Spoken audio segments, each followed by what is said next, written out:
For generations, the path to building wealth through property seemed pretty straightforward, right? You buy a house, maybe you get a rental property, and you just wait. But that whole model, it's under some serious, serious strain right now. So today we're diving into a massive shift that's happening just under the surface, a move away from the classic dream of owning a front yard to the cold, hard strategy of owning a yield stream. Welcome to the new world of real estate 2.0. And this right here, this is the core idea that changes absolutely everything. The game has totally shifted. You've got these huge institutional players now, and they're looking at single-family homes not as places for people to live, but as assets on a balance sheet. They're prized for the predictable, steady income they can generate. This one sentence just captures a reality that so many of us are feeling but haven't really put into words yet. It's a fundamental rewiring of the entire market. And that, of course, brings us to the big question for this whole explainer. If the biggest players out there are treating housing like it's a stock that pays a dividend, how can a regular person, an individual investor, get in on that action? How do you get all the benefits of owning property? The cash flow, the appreciation, without taking on a totally crushing 30-year mortgage and all the headaches that come along with it? That's the promise we're going to unpack today. Okay, so to really understand where we're going, we first have to be super honest about why the old map, it just doesn't work anymore. For decades, buying a home was step one, and becoming a landlord, that was the big upgrade. But for a whole new generation that's facing sky-high prices and interest rates that just won't budge, that path is looking less and less like a dream and a lot more like a financial nightmare. Let's start with the first, most brutal principle of real estate investing: the difference between an asset and a liability. It's really simple. An asset puts money in your pocket. It generates income. A liability takes money out of your pocket. It costs you. And here's the uncomfortable truth. For most people, their primary home is a liability. Between the mortgage, the taxes, the insurance, the repairs, it's constantly taking money out of your pocket. An investment property only becomes a true asset if the rent coming in is actually greater than all those expenses going out. And even if you do manage to buy a rental, this idea that it's passive income is honestly a dangerous myth most of the time. The reality can be just brutal. You've got vacancy risk, right? Where just 1 month without a tenant can completely wipe out your entire year's profit. You have property taxes and insurance costs that just seem to creep up and up relentlessly. And then there's that 2 a.m. phone call about a burst pipe that you, and only you, have to deal with. You're not just an investor. You're suddenly a property manager, a customer service rep, and you're still carrying this massive mortgage that has to be paid no matter what.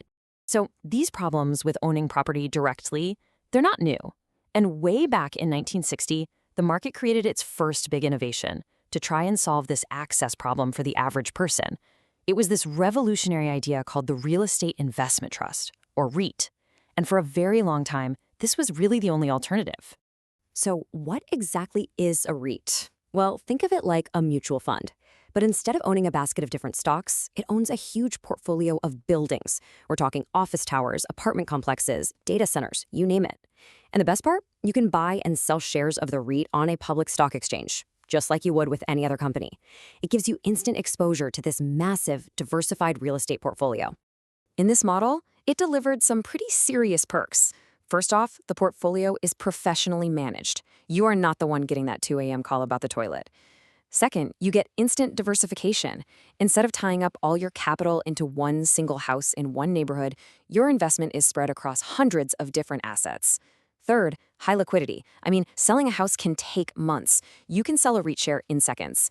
And finally, you get truly passive income. REITs are actually legally required to pass along most of their profits to you, the investor, in the form of dividends.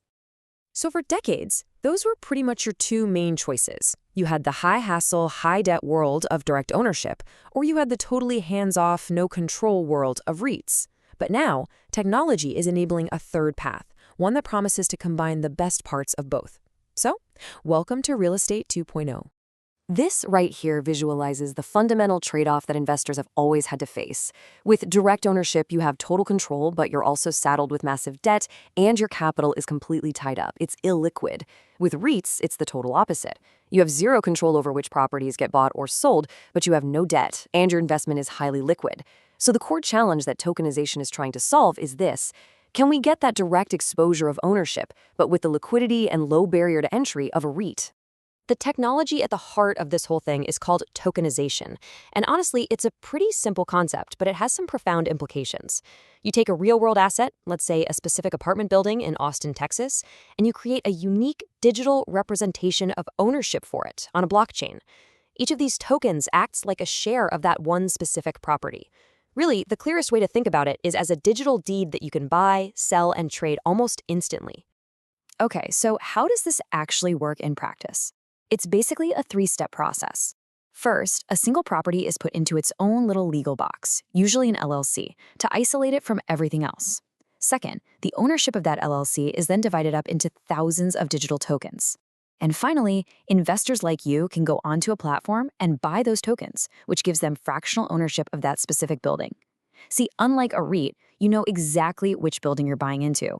You can buy and sell your tokens, and you get your proportional share of the rental income. Now, the technology is super exciting, right? But it's also really easy to get carried away. Before we go any further, we have to ground ourselves in the fundamental math. Because look, whether you're buying a building with $1 billion loan or you're buying a $100 token, the value is determined by the exact same core principles. The tech changes the access, not the economics. So, to understand the economics, you have to start with something called net operating income, or NOI. This is, without a doubt, the single most important number in real estate valuation. It tells you how much profit a property generates all on its own before you factor in any mortgage payments. It is the pure, unadulterated profitability of the building itself. So how do we actually get to that magic number? Let's just walk through a quick example. You start with gross rental income. That's what you could make if the property was 100% occupied all the time. But that never happens, right? So you subtract an allowance for vacancy. That gives you your effective gross income. From there, you subtract all your operating expenses. We're talking management fees, taxes, insurance, repairs, and what's left over at the end? That is your net operating income. This is the cash the property produces to pay for debt and provide a return to its owners. So once you have that NOI, you can calculate the most powerful metric for comparing properties, the capitalization rate, or cap rate. You simply take that annual NOI number and you divide it by the property's current market value. Think of it just like the dividend yield on a stock. A 5% cap rate means the property generates an annual income equal to 5% of its value. This is huge because it lets you compare a tokenized apartment in Austin with a 5.5% cap rate to a physical rental in Miami with a 4.5% cap rate on a true apples-to-apples basis. You can instantly see which one generates more income for its price. That number, the cap rate, that's your ground truth. It's the economic reality of the asset. And it's so critical to remember this because the big promise and the big danger of real estate 2.0 is that the shiny new technology can sometimes distract you from that fundamental math. Every new financial product comes with its own set of risks, its own bugs and security flaws, and you better believe tokenization is no different. I mean, how risky are we talking? Well, this is incredibly telling. When the platform that's actually offering the product warns you that it carries the absolute maximum level of risk possible, a 7 out of 7, you have to pay very close attention. This is a huge signal that you're introducing entirely new layers of risk that just don't exist in traditional real estate or stock ownership.